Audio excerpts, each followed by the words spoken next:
Alright guys, here is my latest pull-up workout, just as my pushing workout started with isometric. These are pulling isometrics, working on a couple of things like keeping my elbows pulling straight back, holding myself up at the top of the pull-up position. This is one of those things that's pretty humbling if you haven't done it before.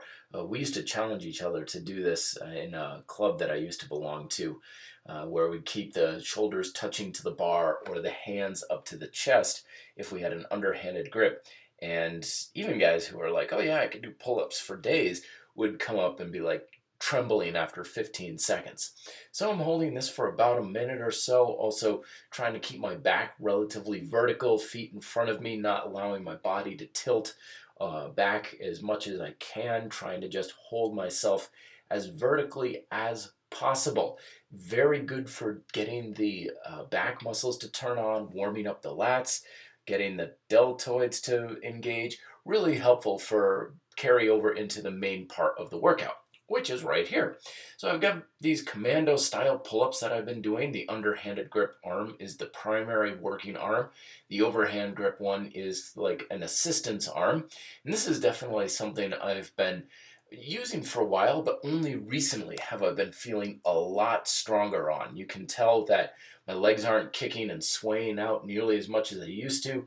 And also I'm getting a bit more range, particularly at the top and the bottom, driving my chest up towards my hand, kind of keeping my shoulders back. My right side's a little bit weaker than my left, so you can see how my shoulder's a little bit forward on this, but it's gotten better. You can also tell here at the top my legs are not separating as much. I'm keeping my feet closer together. A lot of times it's not about so much adding reps or weight, it's about improving the reps or using the weight or technique that you already have. With that said, this has definitely been a big PR for me. I've got 3 consecutive sets of 6 on each arm, back and forth, about a minute, minute and a half of rest in between, sometimes 2 if I'm feeling a little bit on the tired side. But that's a lot more than I've had. I've kind of been stuck at getting 6, then 5, and then 4. So getting 6, 6, 6, the devil's workout, if you will. It's definitely been a pretty good workout here. Very pleased with that. Also been working on keeping the lats engaged as much as I can, trying to drive the elbow down and back as much as possible, like I did with the beginning of the isometric pull-ups in the beginning. So that's starting to improve. You can see here as I get tired, my range of motion is getting a little bit shorter. That's a natural thing to happen with fatigue.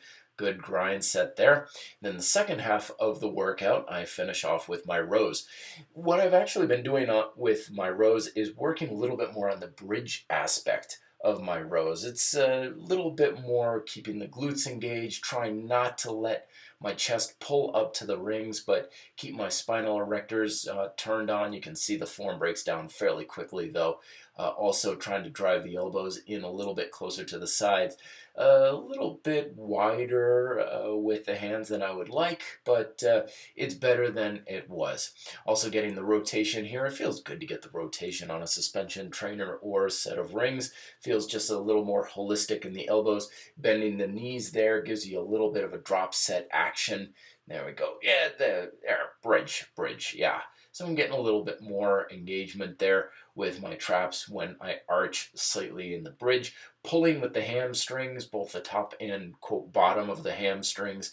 I know there's really quite no such thing, but that's how I like to think about the hamstrings, is the bottom ones are bending the knees, top ones are extending the hips. Just helps a little mental perception of how I'm using tension in the posterior chain. And yeah, there's the range of motion faltering again. One of the things I do like about these types of exercises is as you get tired, you can allow the range to erode a little bit. It's part of the natural aspect of technical erosion. Even if you're not getting a full range, the tension is there, and at the end of the day, that's what matters. So I'm getting between 30 and 40 total repetitions here with the rows, doing a little bit of drop set action with bending the knees and getting a really good pump in the arms and the biceps as well. So there you go. There's my pull-up workout. Let me know if you have any questions down below. Till then, be fit, live free.